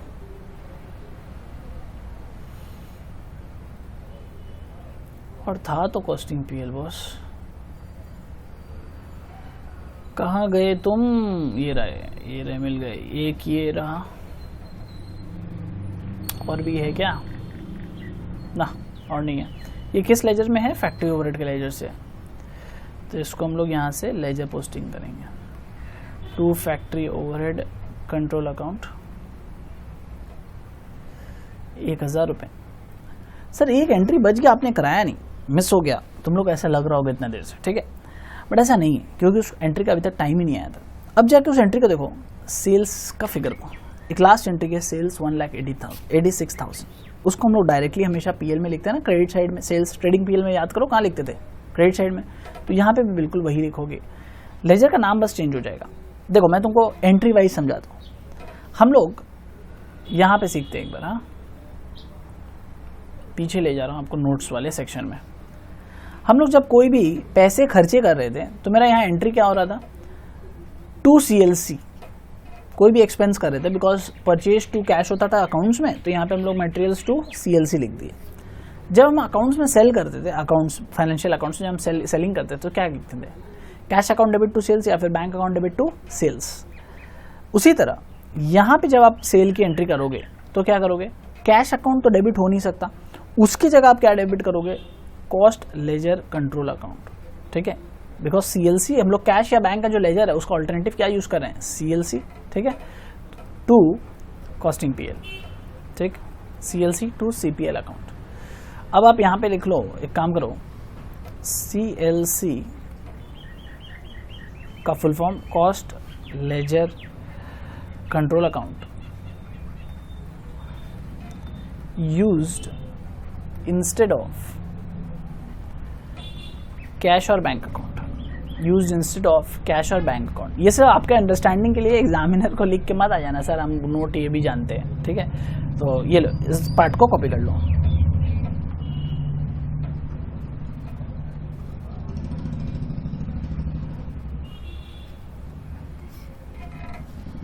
ठीक है, समझिए इस बात को, कॉपी कर लीजिए इसको।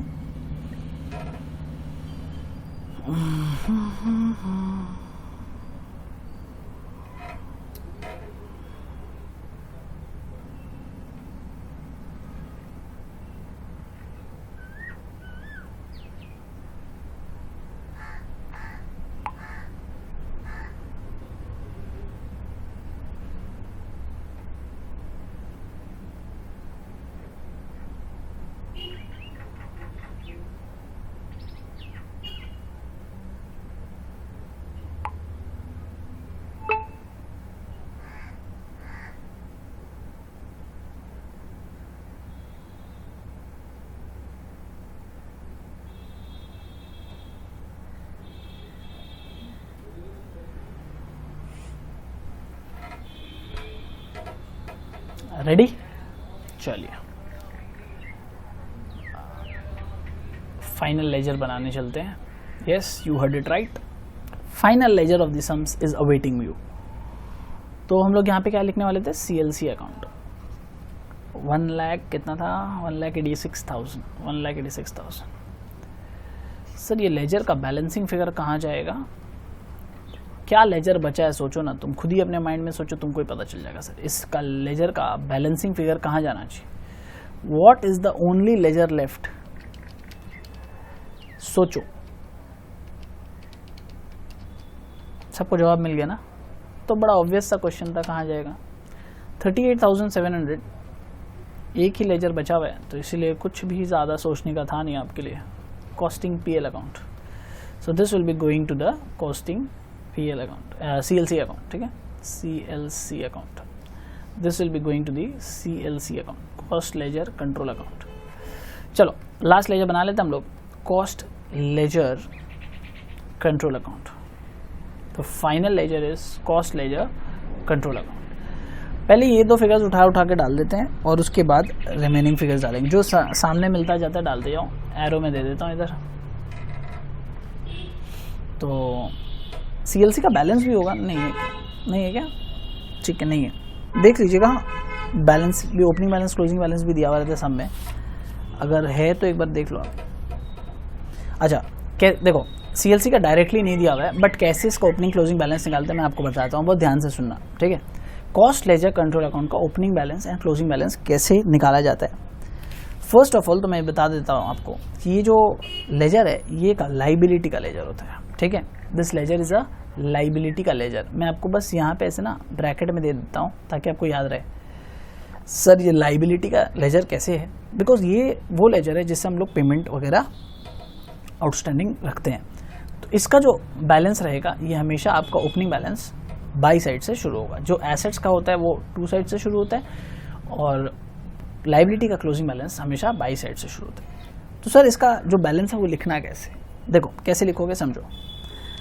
जो भी ओपनिंग बैलेंस क्लोजिंग बैलेंस दिया आप उसका चुपचाप टोटल कर लो। फॉर एग्जांपल जैसे ओपनिंग बैलेंस देखो कितना दिया हुआ है, सर WIP दिया हुआ 3800 प्लस 22,000 है सर मेरा मटेरियल्स और 17,000 रुपया है मेरा फिनिश स्टॉक। तीनों का टोटल किया तो मैंने आया मेरा 42,800। आप यही लिखोगे ओपनिंग बैलेंस, ठीक है, 42,800, ठीक है।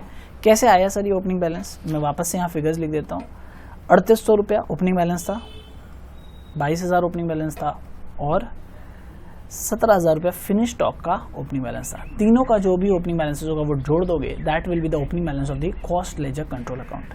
इज इट वेरी क्लियर कि कैसे कॉस्ट लेजर कंट्रोल अकाउंट का ओपनिंग बैलेंस आएगा। अब हम लोग बात करेंगे क्लोजिंग बैलेंस को लेके। क्लोजिंग बैलेंस का मैं एकदम नीचे लिख देता हूँ, टू बैलेंस CD। सिमिलरली आप टोटल करो क्लोजिंग बैलेंस का 2,500 plus 15,000 plus 32,000। Closing balance sir आ रहा है मेरा 49,500। ये सिंपल सा प्रोसेस होता है ओपनिंग एंड क्लोजिंग बैलेंस निकालने का of the CLC account. Direct दे देता तो मैं डायरेक्ट लिख देता, बट नहीं दिया हुआ तो मैं प्रोसेस बताया आपको कि कैसे डायरेक्ट निकालना है। ठीक है, इजी है ना, कुछ खास है नहीं। आई नो कुछ भी नहीं है उसमें। सर अब क्या करेंगे? अब कुछ भी नहीं, सारा फिगर्स जहाँ जहाँ CLC है उसको टानना शुरू करो। जैसे मैं पहले इसको टान लेता हूँ, जो सामने दिख रहा है मेरे को, ये आ रहा है यहाँ से टू कॉस्टिंग PL अकाउंट 1,86,000। अच्छा सर CLC अब ज़्यादा कॉन्सेप्चुअली भी अगर आपको खोजना है तो कैसे खोजोगे? सर सबका डेबिट में ही तो CLC मिलेगा, बिकॉज 2 CLC तो हुआ है पूरा सम में, तो हम लोग 2 CLC लिखेंगे। चलो ऊपर से शुरू करो खोजना, कहाँ कहाँ 2 CLC था? सर 1 2 3, ठीक है, 4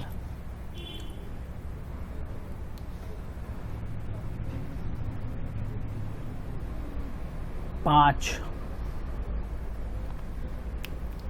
टेढ़ा एरो दिया हूं मैं, 5 और एक ये 6। ठीक है, तो ये 6 फिगर्स आप लोग भी लिखो, मैं भी लिखता हूं, खत्म करते हैं इसको। मैं बार बार ऊपर नीचे नहीं कर रहा हूँ, मैं डायरेक्टली फिगर्स सम से देख के लिख देता हूँ, क्योंकि जो इनकर्ड है वही फिगर्स तो लिखना है, तो आप लोग डायरेक्टली वैसे लिख लो। पहले पूरा लेजर्स का नाम लिख लेते हैं। बाय SLC से आया है, बाय वेजेस कंट्रोल अकाउंट से आया है, बाय इलेक्ट्रिसिटी चार्जेस अकाउंट से आया है,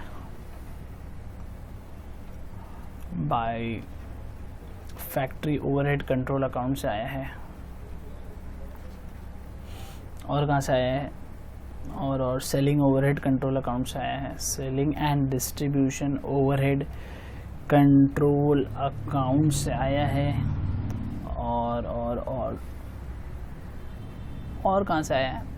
और कॉस्टिंग PL से भी आया है ना, ये रहा, हाँ कॉस्टिंग PL से भी आया है, और कॉस्टिंग PL से भी आया है बाय कॉस्टिंग PL अकाउंट। चलो आई थिंक सब हो गया। फिगर्स लिख लो, इसका होगा इनकर्ड में है 58,000, वेजेस कंट्रोल का है 21,000, 30,000 electricity, production overhead fixed overhead 27,000, selling and distribution था 28,000, कॉस्टिंग PL यहाँ निकाले ना हम लोग 38,700। चलिए टोटल कर लीजिए।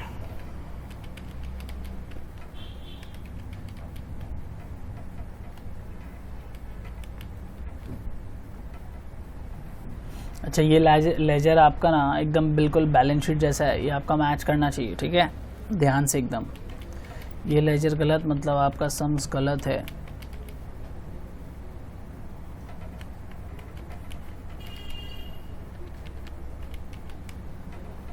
ये लेजर आपका गलत नहीं होना चाहिए। ठीक है, 2,35,500। अब hopefully this side matches, else वापस पूरा सम वापस से करेंगे। ठीक है, क्या लगता है पूरा सम वापस से करेंगे?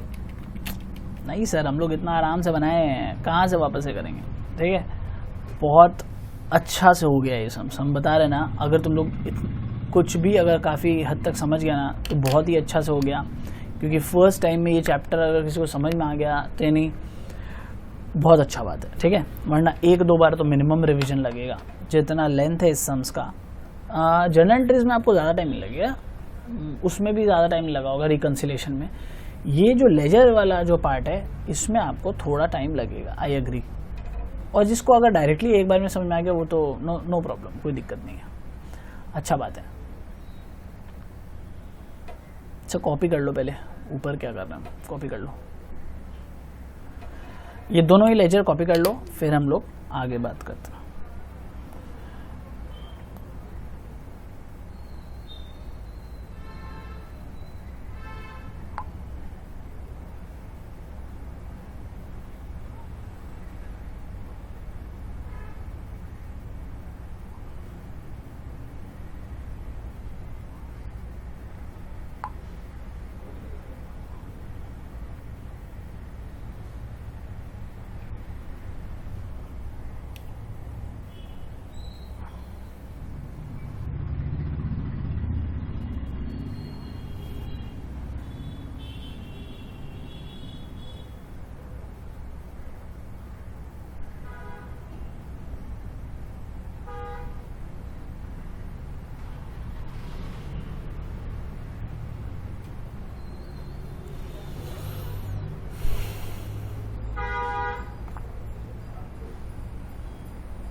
एक होमवर्क तो इसका बनता है ना, वरना कैसे होगा।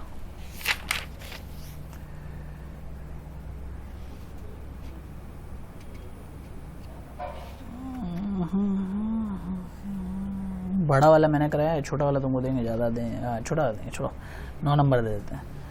9 नंबर में जान नहीं है, एकदम छोटा है, बट 10 नंबर के लिए आ सकता है, वेरी इंपॉर्टेंट है, ठीक है, बिकॉज क्वेश्चन 10 मार्क्स के लिए अगर आएगा तो यही आएगा 9 number. Homework will be 9 number, बस और होमवर्क नहीं देंगे आज के लिए, इतना ही। एक सम्स दोनों टॉपिक से, जर्नल से एक सम्स, लेजर से एक सम्स, काम खत्म हो गया, काफ़ी अच्छे से हो गया चैप्टर। अब तैयारी करिए, जोर शोर से शुरू करिए। सेम 3 का बुक्स जिसको चाहिए बोलिए, कुरियर करवा देते हैं, ठीक है। मैक्सिमम लोगों को तो मिल गया होगा, जिसको नहीं मिला अभी तक या जो अभी तक एनरोलमेंट नहीं कर पाए हैं उनको अभी भी काफ़ी टाइम है, आराम से एनरोलमेंट करिए, पढ़ाई कीजिए। सेमेस्टर 3 पे फोकस बनाइए, बिकॉज सिलेबस थोड़ा ज़्यादा लंबा है, ठीक है। मैथ्स में around there are 12 to 13 chapters, ठीक है। एंड अकाउंट्स में भी 8-9 बड़ा है। सो स्टार्ट करिए, अच्छे से स्टार्ट करिए।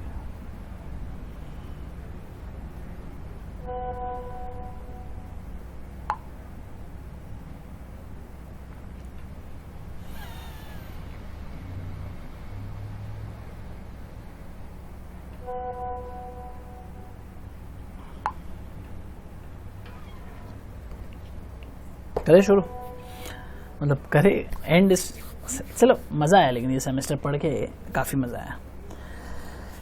ये सेमेस्टर में इतना टाइम लगता है ना, क्योंकि कॉस्टिंग सबसे बड़ा सिलेबस अगर आपका कॉस्ट का कहीं है तो वो इस सेमेस्टर में, दिस इज़ ह्यूज। मतलब आप समझ रहे हो कितना चैप्टर हम लोग पढ़े, मतलब जो भी चैप्टर पढ़े वो इतना बड़ा बड़ा था। प्लस मैं सम्स भी थोड़ा कंटेंट ज़्यादा रखता हूँ अपने मैथ में, ताकि आप अच्छे से प्रैक्टिस कर पाओ।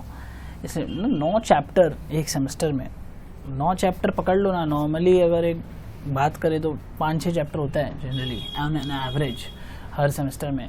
इस सेमेस्टर 2 का जो कॉस्ट है इसमें 9 चैप्टर है, लार्जेस्ट इन 6 सेमेस्टर। मतलब कोई भी सब्जेक्ट में 9 चैप्टर, मैथ्स में 9 चैप्टर है, बट ठीक है वो तो MCQ आता है स्टैट्स में,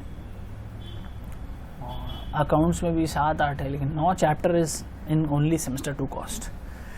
चलिए कॉपी करिए आराम से, जो भी है मैं ऊपर भी कर देता हूँ, जो ऊपर वाले कॉपी नहीं की हो उनके लिए।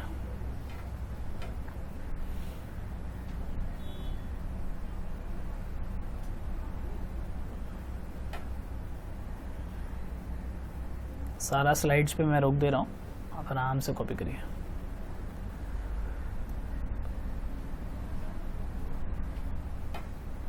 ठीक है,